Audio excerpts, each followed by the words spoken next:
ఏదైతే మనం ఇంప్లిమెంటేషన్ చేస్తున్న జలజీవన్ మిషన్ గురించి మనతో డిస్కస్ చేయడానికి ఇక్కడ వచ్చిన సార్కి ముఖ్యంగా ప్రత్యేక ధన్యవాదాలు తెలుపుకుంటున్నాను సార్.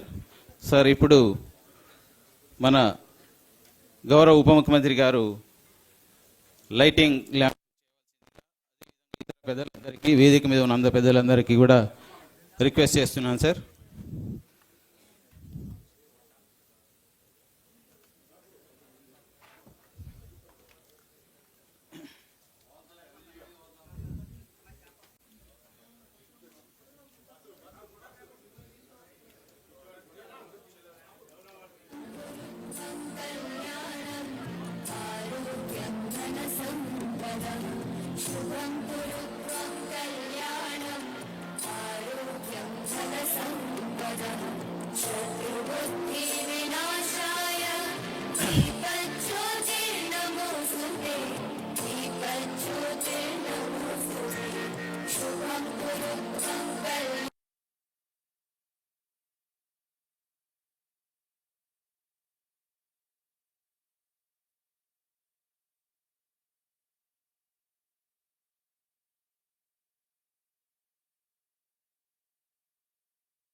ఈరోజు మనం ఈ ప్రోగ్రామ్ని ఈ ట్యాప్ కనెక్షన్ ఇచ్చాము అంటే ఫ్యూచర్ దాదాపు 20 నుంచి 30 సంవత్సరాలు దీని ఫంక్షనాలిటీ ఉండాలి అనే ఉద్దేశంతో ఈ జలజీవన్ మిషన్ను ఈ రాష్ట్రంలోకి తీసుకురావడం జరిగింది సార్.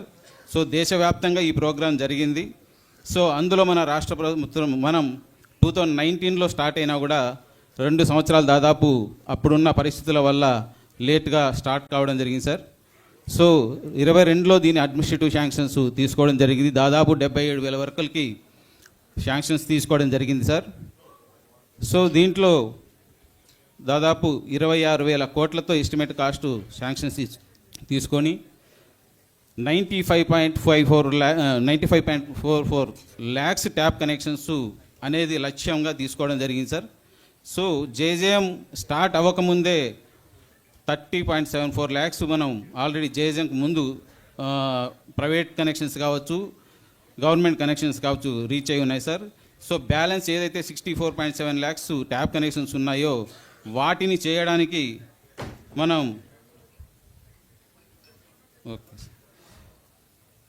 ఆ 64 ల్యాక్స్ చేసే దానికి మనం శాంక్షన్స్ తీసుకొని పనులు ప్రారంభించాం సార్. కానీ ఆ పనులలో దాదాపు 4 సంవత్సరాలు మనం 4,700 కోట్లు ఖర్చు పెట్టాము. ట్యాప్ కనెక్షన్స్ కూడా దాదాపు 30 లక్షలు ఇచ్చాం సార్. సో ఆ ట్యాప్ కనెక్షన్స్ మీరు కొన్ని విలేజెస్కి పోయినప్పుడు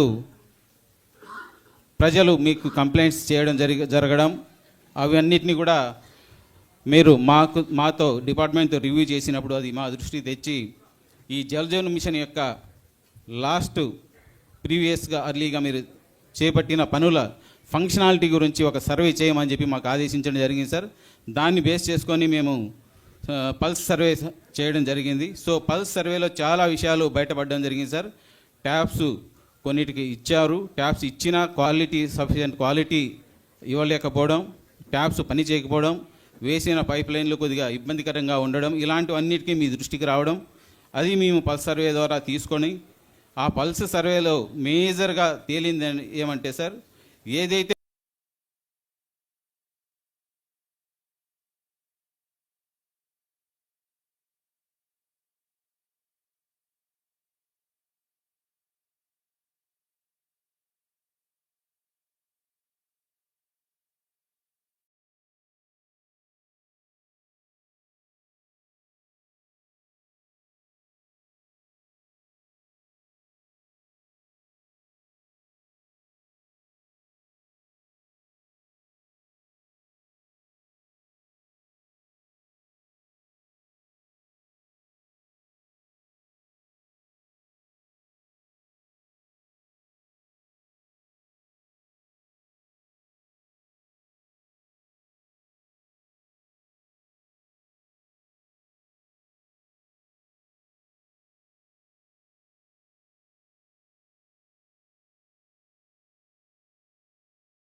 మనం డ్రింకింగ్ వాటర్ సోర్సెస్ ట్యాప్ చేసినప్పుడు మనకి అష్యూర్డ్ వాటర్ ఉంటుంది కాబట్టి త్రూఅవుట్ ద ఇయర్ మనం వాటర్ సప్లై చేయడానికి వీలవుతుంది.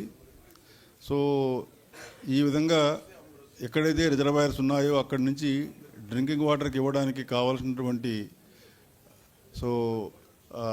అవసరమైన వాటర్ని రిజర్వాయర్స్ నుంచి ఇవ్వడానికి ఆర్డబ్ల్యూఎస్ డిపార్ట్మెంట్తో మేము కలిసి పనిచేసి ఈ ప్రాజెక్టు సక్సెస్ఫుల్ అవ్వడానికి సాయశక్తిలా కృషి చేస్తామని తెలియజేస్తున్నాను. నాకు ఈ అవకాశం ఇచ్చిన అందరికీ కూడా నమస్కారాలు. అందరికీ thank you. Thank you sir. మన ప్రిన్సిపల్ సెక్రటరీ గారిని ఇనాగ్రల్ అడ్రస్ ఇవ్వాల్సిందిగా రిక్వెస్ట్ చేస్తున్నాను సార్.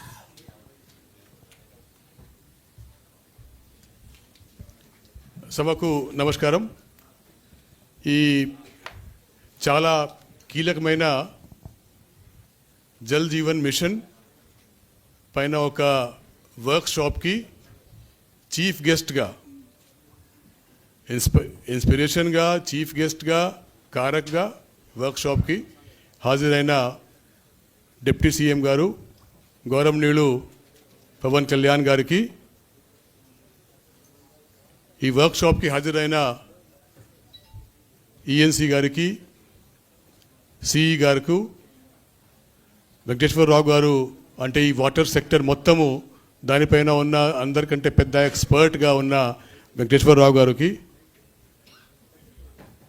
డిపార్ట్మెంట్లో ఉన్న ఆల్ ఎస్సీస్, ఈస్, తర్వాత ఈ మధ్యలో సెలెక్ట్ అయిన 7 డిపిఆర్ ఏజెన్సీ వాళ్ళు కూడా వచ్చి ఉన్నారు ఈ వర్క్షాప్కి. వాళ్ళు అందరికీ నమస్కారం. వాళ్ళు వచ్చినారు కదా మన డిపిఆర్ ఏజెన్సీస్ వచ్చారు. Please raise your hands. My men 7. Okay. So వాళ్ళందరికీ నమస్కారం. ఈ ఆర్డబ్ల్యూఎస్ డిపార్ట్మెంట్ మన స్టేట్లో ఉన్న ఆర్డబ్ల్యూఎస్ డిపార్ట్మెంట్లో అన్నికంటే ఇంపార్టెంట్ మీటింగ్ ఇది, వర్క్షాప్ ఇది. దాని మెయిన్ పర్పస్ ఏమిటి అంటే డిప్యూటీ సీఎం గారు ఎప్పటి నుంచి వచ్చారు ఈ పోస్ట్కి, అప్పటి నుంచి ఆయనకున్న ఫీల్డ్ ఎక్స్పీరియన్స్ మేరకు, పబ్లిక్ నుంచి వచ్చిన ఫీడ్బ్యాక్ మేరకు ఆయన స్వయంగా డిపార్ట్మెంట్ రివ్యూలో నోటీస్ చేసిన అంశాల మేరకు ఒకటే మాట చెప్పారు. డ్రింకింగ్ వాటరు అంటే ఒక క్వాలిటీ, ఒక నాణ్యతమైన స్వచ్ఛమైన డ్రింకింగ్ వాటరు ప్రొవైడ్ చేయడము, రిసీవ్ చేయడము, it's a fundamental right of A citizen. అందరికీ ఒక ప్రాథమిక హక్గా ఉంది క్లీన్ వాటరు తనకు రావడము.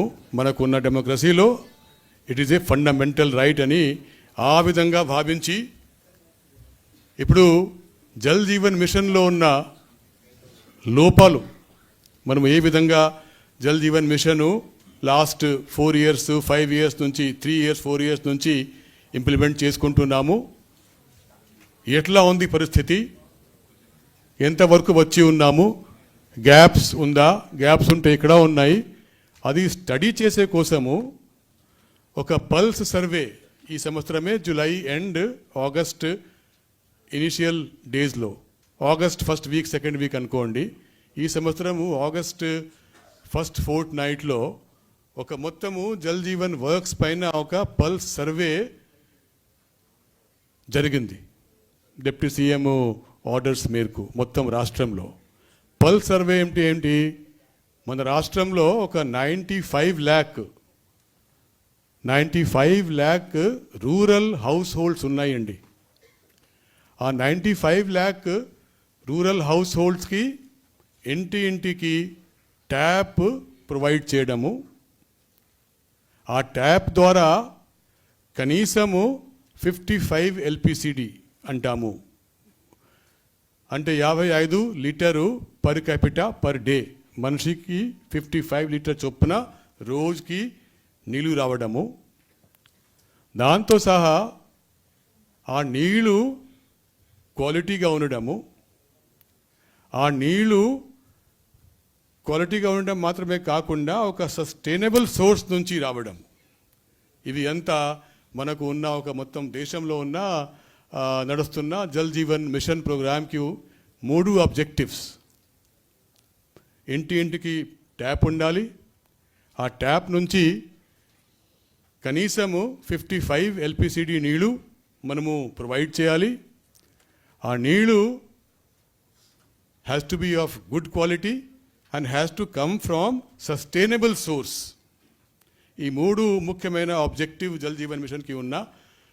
ఇప్పటిదాకా ఏ విధంగా ఇంప్లిమెంట్ చేశాము మన స్టేట్లో, అది ఎట్లా ఉంది, ఆ పరిస్థితి తెలుసుకోవడానికి ఈ పల్స్ సర్వే ఈ సంవత్సరము ఆగస్ట్ మంత్లో జరిగింది. ఆ పల్స్ సర్వే ద్వారా మనకు చాలా వరకు ఫీడ్బ్యాక్ వచ్చింది. ఆ ఫీడ్బ్యాక్ స్టడీ చేసుకొని ఇప్పుడు ఏ విధంగా జల్ జీవన్ మిషన్ మనము ఇప్పుడు ఏ విధంగా చేసుకుంటున్నాము, దాని నుంచి బయటకి పడి ఏ విధంగా మంచిగా ఇంప్లిమెంట్ చేస్తే ఈ మిషన్కి ఉన్న 3 ఆబ్జెక్టివ్స్ కరెక్ట్గా ఫుల్ఫిల్ చేసుకుంటూ మన రాష్ట్రంలో ఉన్న ప్రజలు అందరికీ ఒక క్లీన్ వాటరు ఒక ఫండమెంటల్ రైట్గా ప్రొవైడ్ చేయాలి. అది అండర్స్టాండ్ చేసే కోసము, దానిపైన ఫీడ్బ్యాక్ తీసుకున్న కోసము చాలా ఎక్సర్సైజ్ చేసి ఈరోజు ఈ వర్క్షాప్ ఫీల్డ్ నుంచి ఇంకా ఏదైనా దానిపైన ఫీడ్బ్యాక్ వస్తుందా, లేకపోతే ఏ జిల్లాకి ఏ సర్ఫేస్ వాటర్ సోర్స్, ఏ సస్టైనబుల్ సోర్స్ మంచిగా ఉంటుంది, అటువంటి అన్ని విషయాలపైన ఫీడ్బ్యాక్ కోసం, చర్చల కోసము ఈ ఒక workshop, full day workshop deputy CM గారు ఆర్డర్స్తో మేము ఈరోజు టేకప్ చేసుకుంటున్నాము. ఈ వర్క్షాప్లో ఇటువంటి కొంచెం ఇనాగరల్ అడ్రస్ మాత్రమే కాకుండా రాష్ట్రంలో ఉన్న అన్ని 26 డిస్ట్రిక్ట్స్ నుంచి వచ్చిన ఎస్సీ లేకపోతే ఈ డిస్ట్రిక్ట్ ఇన్ఛార్జ్ ఆఫ్ ఆర్డబ్ల్యూఎస్ డిపార్ట్మెంట్కి ఒక జనరిక్ నేమ్ ఉంది. డిస్ట్రిక్ట్ ఆర్డబ్ల్యూఎస్ ఆఫీసర్ అంటారా, డిస్ట్రిక్ట్ ఆర్డబ్ల్యూఎస్ ఆఫీసర్. సో ఆ ఆఫీసరు ఎస్సీ ర్యాంక్కి ఉన్న, ఈ ర్యాంక్కి ఉన్న, ఫైనల్గా ఆ డిస్ట్రిక్ట్ అతను ఛార్జ్లో ఉంటుంది as far as drinking water supply is concerned.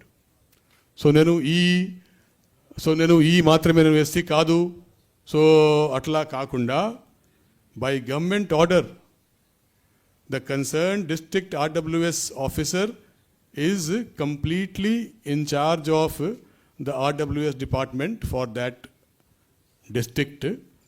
Whether he is of SC rank or whether he is of E rank is immaterial. So with that, I will call upon this workshop to take part in it, to take part of it dynamically and honestly and frankly. Come out with your thoughts clearly during your presentation and during your other interventions also. We have enough time. Each district will get at least 10 to 15 minutes to present their thoughts and their whatever they think about how should we go ahead in future to revamp JJM in whatever way they think from their side.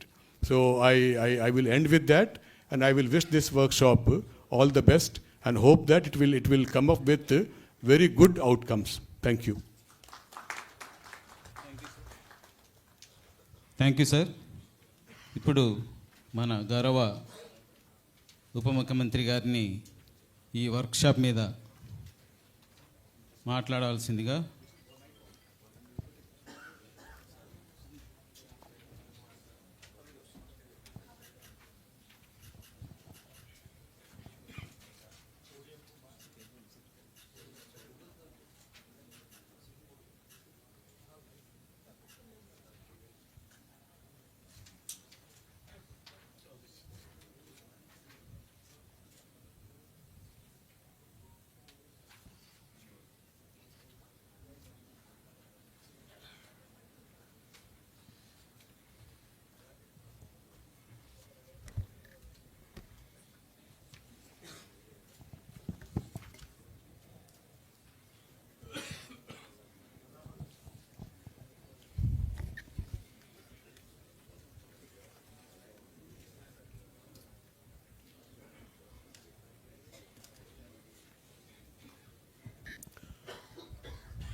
ఈ state level workshop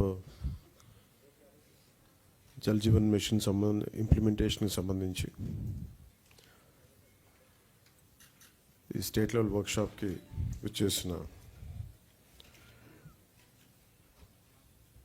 26 జిల్లాల నుంచి వచ్చిన superintendent ఇంజనీర్స్కి, executive ఇంజనీర్స్కి, అలాగే ఇక్కడికి వచ్చిన media సన్నిహితులకి నా హృదయపూర్వక నమస్కారాలు. వేదిక పైన నాతో పాటు ఆసీనులైన శ్రీ శశిభూషణ్ గారు, principal secretary, Panchayati Raj rural development, rural water supply వారికి, శ్రీ కృష్ణతేజ గారికి, commissioner Panchayati Raj and rural development, Sanjeev Reddy గారికి, engineer in chief rural water supply, Venkateswara Rao గారికి, engineer in chief water resources, అలాగే హరిప్రసాద్ గారికి, గౌరవ ఎమ్మెల్సీ శాసనమండలి సభ్యులకి నా హృదయపూర్వక నమస్కారాలు.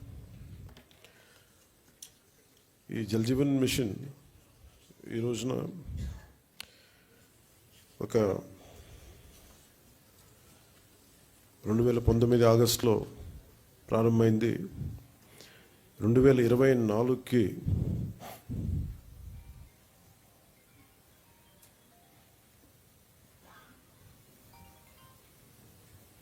క్షమించండి 2024కి దీన్ని మరింత బలోపేతం చేయాలని. ఇప్పటిదాకా జల్ జీవన్ మిషన్ కేవలం నీటిని అందించడం దాని వరకే అంతవరకు పరిమితమైంది. ఇది గౌరవ ప్రధానమంత్రి శ్రీ నరేంద్ర మోదీ గారి కళ. ఇది కనీసం రోజుకి ఒక 55 లీటర్లు నీళ్లు సగటున మనిషికి ఇవ్వాలి అని, అది కూడా పరిశుభ్రమైన నీరు ఇవ్వాలి అనేది అల్టిమేట్ గోల్. ఏంటంటే జల్ జీవన్ మిషన్కి సంబంధించి నిరంతరం నీటి సరఫరా ఉండాలి ప్రతి ఒక్కరికి అనేది ఆకాంక్ష, ఆశయం. దాంట్లో కనీసం ముందస్తుగా కనీసం 55 లీటర్లు కనీసం ఇవ్వాలి అనేది ఆకాంక్షతోటి స్టార్ట్ అయింది. ఇప్పుడు ఈ అమృతధార ఈ వర్క్షాప్ని ఎందుకు అమృతధార అని పెట్టాము Jal Jeevan mission revamp programme కింద అనుకుంటే, ఒకటి ఉన్న నీటి వనరులని బలోపేతం చేయటం, అలాగే maintenance of existing schemes, already ఉన్న వాటర్ స్కీమ్స్ అన్నిటినీ వాటి మెయింటెనెన్స్ ఎలా ఉన్నాయి ఏంటి అనేది, అలాగే వాటర్ కన్జర్వేషన్ కూడా ఎంత కీలకమో. దీన్ని జల్ జీవన్ మిషన్లో లేదు, కానీ ఇది మనం తీసుకున్న తర్వాత కొత్త ప్రభుత్వం ఎన్డీఏ ప్రభుత్వం వచ్చిన తర్వాత మనం తీసుకునేవి వాటర్ కన్జర్వేషన్ కూడా చాలా కీలకమైంది. అలాగే ట్రైనింగ్ అండ్ కెపాసిటీ, ఒకటికి ఉద్యోగస్తులకే కాకుండా ప్రజలను కూడా దీంట్లో భాగస్వామ్యం చేయాలనేది ఒకటి. అలాగే దీంట్లో ఈ ఐటీ సిస్టమ్స్ ద్వారా దీన్ని మనం స్ట్రీమ్లైన్ ఆపరేట్ చేసే విధానం, అలాగే గ్రీవెన్స్ రిడ్రెసల్, ఏమైతే నీటి సరఫరాలు ఇబ్బందులు ఏమున్నాయో రిపీటెడ్గా వచ్చే అవుట్ ఆఫ్ మెయింటెనెన్స్, వాటికి కూడా ఒక విధి విధానాలని రూపొందించడం, అది దీనికి సంబంధించి ఈ అమృతధార సంబంధించి. ఒకసారి చెప్పుకున్న మనం రిపీటెడ్గా ఉంటుందని, కానీ కనీసం ఒక్కరోజు 1 గంట నీళ్లు తాగకపోయినా, ఒక పూట నీళ్లు తాగకపోయినా దాని కష్టం ఎంత ఉంటుందో మనందరికీ తెలిసిందే. ఏకాదశి వ్రతాలు కానీ ఏదైనా సరే పొద్దున్నుంచి సాయంత్రం వరకు నీళ్లు తాగకుండా రకరకాల మనం ఈ రిలీజియస్ థింగ్ మనం ఈ పండుగల్లో అప్పుడు ప్రత్యేక పర్వదినాలు అప్పుడు చేసేవి, కానీ అప్పుడు కానీ మన నీటి విలువ తెలియదు. నీటి దొరకనప్పుడే మన నీటి విలువ తెలుస్తుంది. నాకు ప్రత్యేకించి నేను పిఆర్ మినిస్ట్రీ తీసుకున్న తర్వాత వాటర్ కన్జర్వేషన్ ఒకటి, నీటిని సరఫరా చేయటం ఒకటి, ఇవన్నీ నాకు చాలా ప్రత్యేకమైనవి, ఇష్టం నాకు. అంటే చాలా సందర్భాల్లో నేను చెప్పింది ఏంటంటే, నా అనుభవాలు పంచుకున్నది. ఒకసారి యూఎస్లో కూడా హార్వర్డ్ యూనివర్సిటీకి వెళ్ళినప్పుడు కూడా అక్కడ స్పీచ్ ఇస్తూ ఉంటే ఒక కీనోట్ అడ్రస్లో అక్కడ నేను చెప్పింది, ఒక ఆదిలాబాద్లో ఒక తాండాలో జరిగిన సంఘటన ఒకటి చెప్పాను. చాలాసార్లు పొలిటికల్గా మేము వెళ్తున్నప్పుడు చాలా ఆకాశం అంత ప్రామిస్లు చేస్తూ ఉంటాం, ఆకాశాన్ని తీసుకొచ్చి పందిరేస్తూ ఉంటాం, ఇవన్నీ చేస్తూ ఉంటాయి. కానీ ఇలాంటి సందర్భంలో 2008లో ఆదిలాబాద్లోని ఒక తాండాలో పాపం 3-4 తాండాలకు కలిపి ఒకటే బోర్ పాయింట్ అది. అందరూ వచ్చి అక్కడి నుంచి పట్టుకునేవాళ్ళు. ఒక కళ్ళు లేని కనుగుడ్లు కూడా లేవు పెద్ద ఆవిడ వచ్చి అడిగింది నా దగ్గరికి వచ్చి మరాఠీకి అంటే మరాఠీ యాక్సెంట్లో ఉన్న తెలుగులో ఆవిడ అడిగింది నన్ను నీళ్ళు ఇప్పించమని. ఇంకేం అడగల.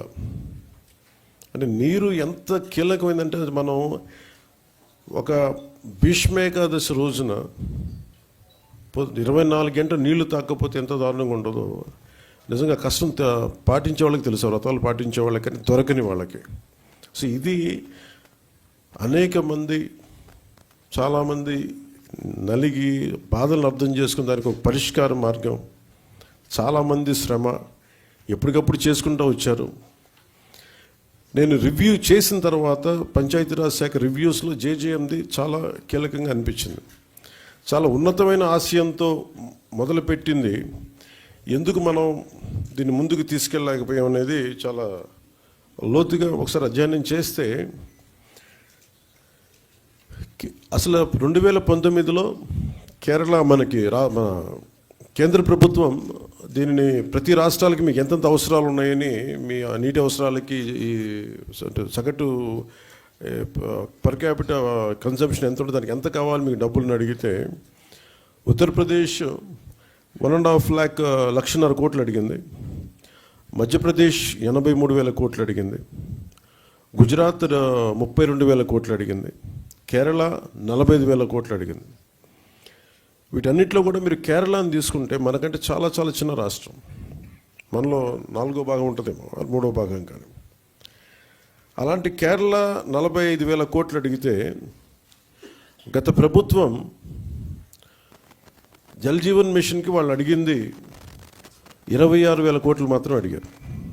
26,000 కోట్ల, ఇంకా ప్రిసైజ్గా చెప్పాలంటే 26,000 కోట్ల 823 26.8.23 crores 0.94 ఎగ్జాక్ట్గా అడిగింది.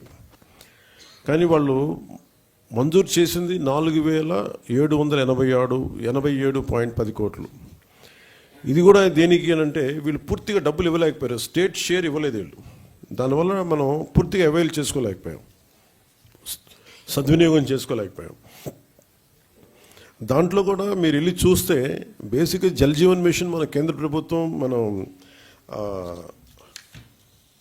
సిఆర్ పాటిల్ గారి దగ్గరికి వెళ్ళి నేను మాట్లాడితే వాళ్ళందరూ అడిగిందంటే మీ గత ప్రభుత్వం మీరు చేసినవి అన్నీ చాలా అబ్సర్డ్గా ఉన్నాయి.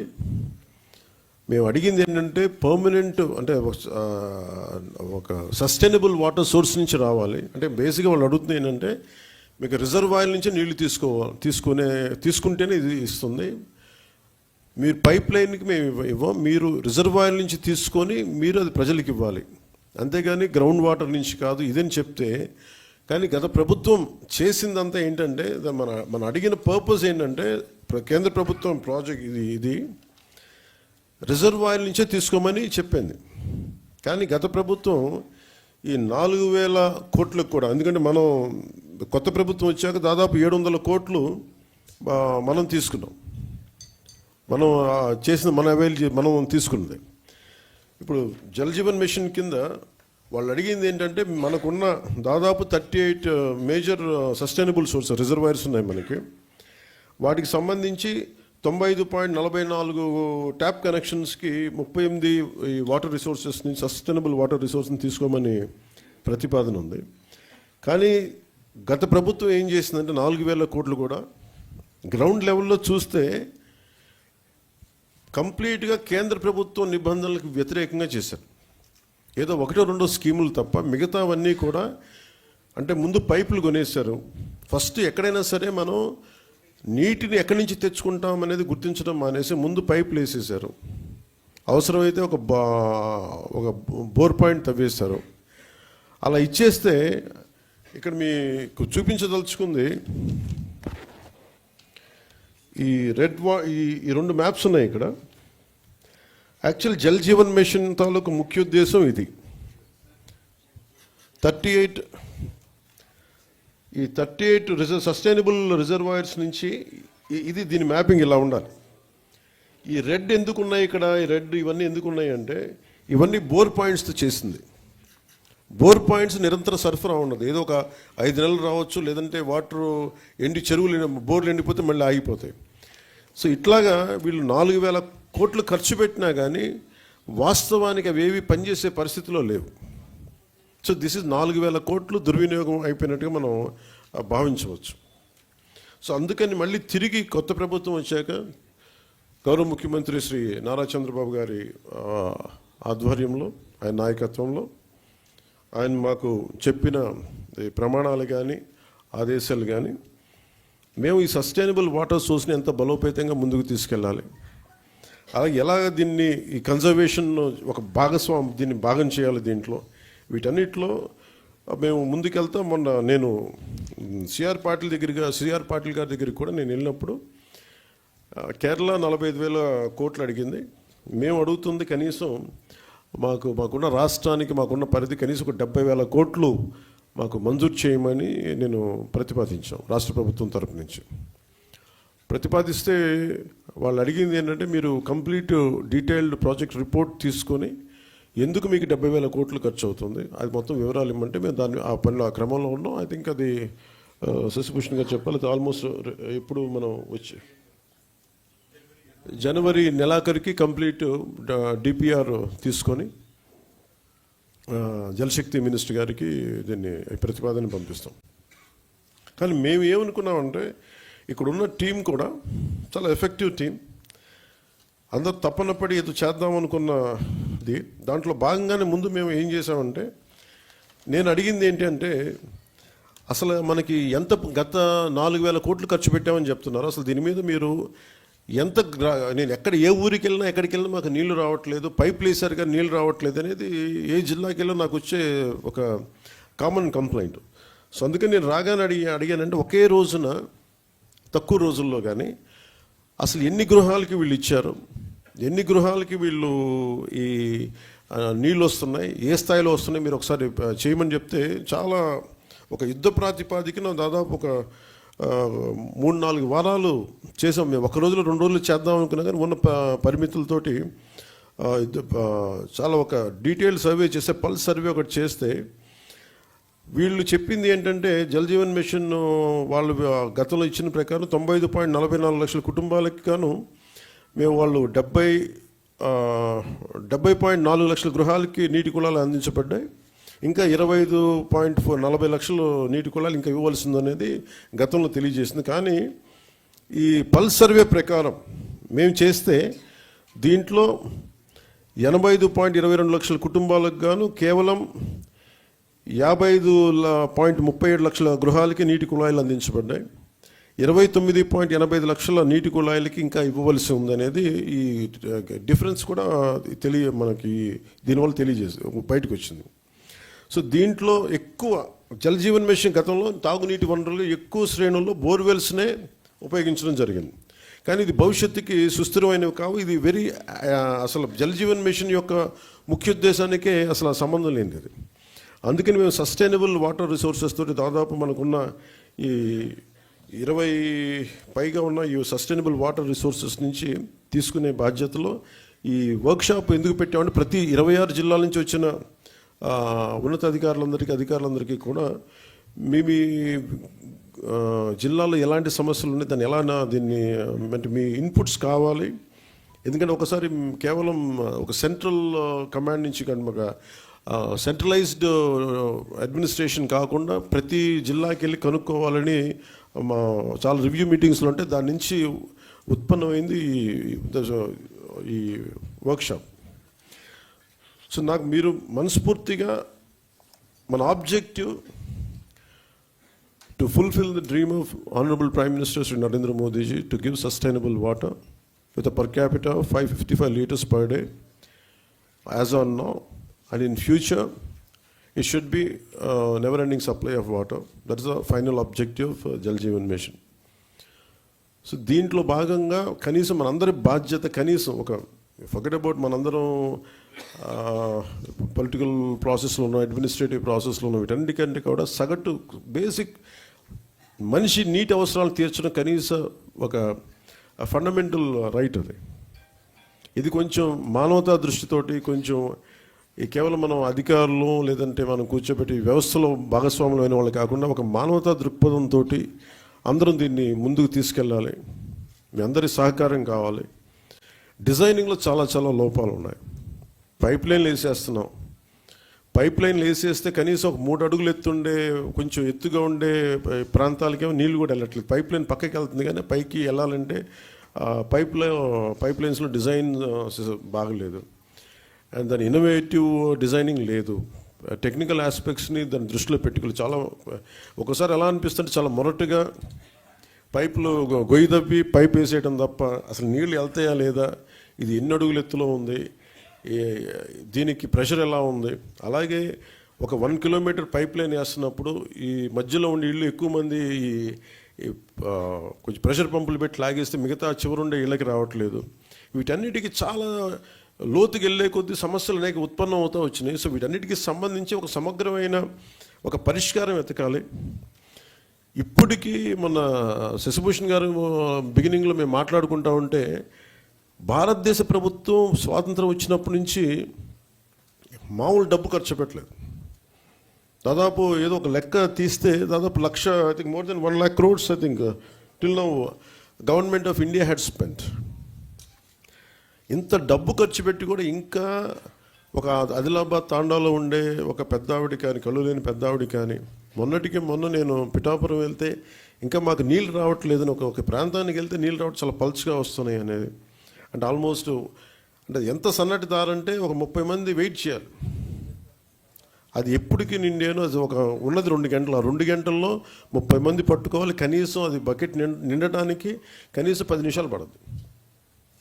అంటే 55 లీటర్స్ అనేది మనం ఇచ్చినా కానీ ఆ వచ్చే ధార ఇవన్నీ ఇంజనీరింగ్ ఇష్యూస్, ఇవన్నీ వాటిని కూడా కరెక్ట్ చేయాలి. సో వీటన్నిటిని సమగ్రంగా అన్ని సమస్యల్ని పెట్టుకొని ఎలా చేయాలి దీనికి ముందుకనేది కృష్ణతేజ గారితో, మన ప్రిన్సిపల్ సెక్రటరీ మన శశిభూషణ్ గారితో, సంజీవ్ రెడ్డి గారితో వీళ్ళందరితో మాట్లాడి ఇది ఒక పరిష్కారం ఎతకాలి. ఎందుకంటే ప్రతిసారి డబ్బు ఖర్చు పెట్టేస్తున్నాం, ఇంటెండెడ్ రిజల్ట్ అయితే రావట్లేదు. ఇది ఒక బయట ఏముందంటే కేంద్రంలో కూడా చాలాసార్లు ఇది దుర్వినియోగం అవుతున్నాయి నిధులు. అండ్ అందుకని మీరు ఎలా చేస్తారనేది నన్ను సిఆర్ పాటిల్ గారు అడిగినప్పుడు ఐ గేవ్ మై కమిట్మెంట్. నేను పంచాయతీరాజ్ శాఖని తీసుకున్న తర్వాత దీన్ని బలోపేతం చేస్తాం. అలాగే rural water supply Jal Jeevan మిషన్ని చాలా బలంగా ముందుకు తీసుకెళ్తాం. అవసరమైన చోట ఇన్నోవేషను, అలాగే టెక్నాలజికల్ ఏమేమైతే మనం మరి హెల్ప్ తీసుకోవాలి అవన్నీ తీసుకుంటాం. అందుకని దీన్ని పొడిగించమని నేను కోరాను. 21కి ఇంకొక సంవత్సరంలో అయిపోద్ది, ఈ జనవరికి అయిపోద్ది. కానీ మేము పొడిగించమని కోరాం. అలాగే అదనంగా నిధులు కూడా కోరాం మేము. ఇది ఎందుకంటే మేము పెట్టుకుంది ఏంటంటే ఇది స్టేట్ నిజంగా సఫర్ అవుతుంది. నేను ప్రత్యక్షంగా ఎన్ని చోట్ల తిరిగాను. గత ప్రభుత్వం కనీసం ఫిల్టర్ బెడ్స్ తాలూకు ఇసుక మార్చాలి. అంటే ఒక 5 లక్షలు ఫిల్టర్ బెడ్స్ని కూడా మార్చాలి. అలాగే మనకి ఇప్పుడు ఈ సస్టైనబుల్, అలాగే మనం వాటర్ షెడ్ మేనేజ్మెంట్ కానీ, అలాగే మనం నీటి వనరులను సంరక్షించుకోవడం కానీ, పెద్ద ఎత్తులో ప్రజలను కూడా దీన్ని భాగస్వామ్యం చేయాలి. వీటన్నిటిని అన్నిటినీ సమగ్రంగా తీసుకుని ఒక హోలిస్టిక్ ప్లానింగ్ తోటి ఈ జేజేఎంని మనం ఆంధ్రప్రదేశ్కి దీన్ని అమృతధారగా దీన్ని నామకరణం చేసి దీన్ని ముందుకు తీసుకెళ్తున్నాం. దీని objective are quite superior. So దీన్ని మీ ఆలోచనలు, మీ సలహాలు, అన్ని సూచనలు అన్నీ మాకు ఇస్తే మనందరం కలిసికట్టుగా దీన్ని ముందుకు తీసుకెళ్ళి ఈ సాయంత్రానికి ఒక పరిష్కార మార్గం, ఒక వర్కింగ్ మోడల్ సాధించేలాగా, మనం అనుకున్న ఆబ్జెక్టివ్ సాధించేలాగా ముందుకెళ్ళాలి. అందుకని మీ సలహాలు, సూచనలు కావాలి. ఇది ఒక not as a deputy CM, not as a Panchayat Raj minister, rural water supply, వీటి కాకుండా ఐ అపీల్ టు యూ, నేను మిమ్మల్ని అభ్యర్థిస్తున్నాను. Give me your best efforts. మన దాదాపు 1 కోటి మందికి నీటి అవసరాలు ఉన్నాయి, 1 కోటి కుటుంబాలు ఉన్నాయి. 1 కోటి కుటుంబాలకి సురక్షిత మంచినీరు అందించాలన్న ఒక మిషన్గా, ఒక ధ్యేయంగా ముందుకెళ్తున్నాం. మీరు మనసు పెట్టి దీన్ని సాధించేలా మీ అందరి సహకారం కావాలి మనస్ఫూర్తిగా కోరుకుంటూ, మిమ్మల్ని మీ సహాయ సహకారాలని అభ్యర్థిస్తూ నేను ఈ వర్క్షాప్ని ముందుకు తీసుకెళ్తున్నాను. మళ్ళీ ఇది అయిపోయిన తర్వాత మీ సలహాలు సూచనలు తీసుకున్న తర్వాత మళ్ళీ సాయంత్రం మళ్ళీ మాట్లాడతాను. So thank you. Thank you sir. తమరు ఆశించిన విధంగా ఆర్డబ్ల్యూఎస్ డిపార్ట్మెంటు ఈ జలజీవని ఇంప్లిమెంటేషన్లో పూర్తిగా మేము సహకరించి ప్రతి కుటుంబానికి మంచి నీరు అందించేదానికి సర్వదా కృషి చేస్తామని చెప్పి, అదేవిధంగా మిమ్మల్ని చూసి మేము ఇన్స్పైర్ కూడా అవుతున్నాం సార్. తమరు కొన్ని మీటింగ్స్లో చెప్పేవాళ్ళు, ప్రజలు నాకు అధికారం ఇవ్వలేదు బాధ్యత ఇచ్చారు అనే వర్డ్ నాకు ఎప్పుడూ రిమైండ్ అవుతుంటుంది సార్ నా మైండ్లో. ఆ బాధ్యత అనేది మాలో కూడా రావాలని చెప్పి ప్రతి ఆర్డబ్ల్యూఎస్ ఇంజనీర్ని చెప్తున్నాను. సో వాళ్ళందరి తరఫున మేము తప్పకుండా ఈ జలజీవన్ మిషన్ యొక్క ఉద్దేశాన్ని తప్పకుండా నెరవేరుస్తాం sir. Thank you sir. Media మిత్రులందరూ ఇంకా వెళ్ళవలసిందిగా కోరుతున్నాను. టీ బ్రేక్ తీసుకున్న తర్వాత మేము డిపార్ట్మెంట్ ప్రజెంటేషన్స్ తీసుకోవడం జరుగుతుంది. ప్లీజ్ కైండ్లీ మీడియా మిత్రులంతా వెకెట్ చేయండి.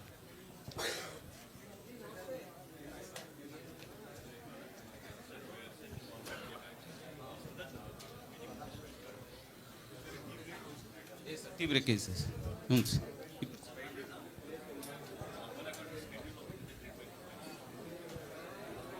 So tea break 15 minutes.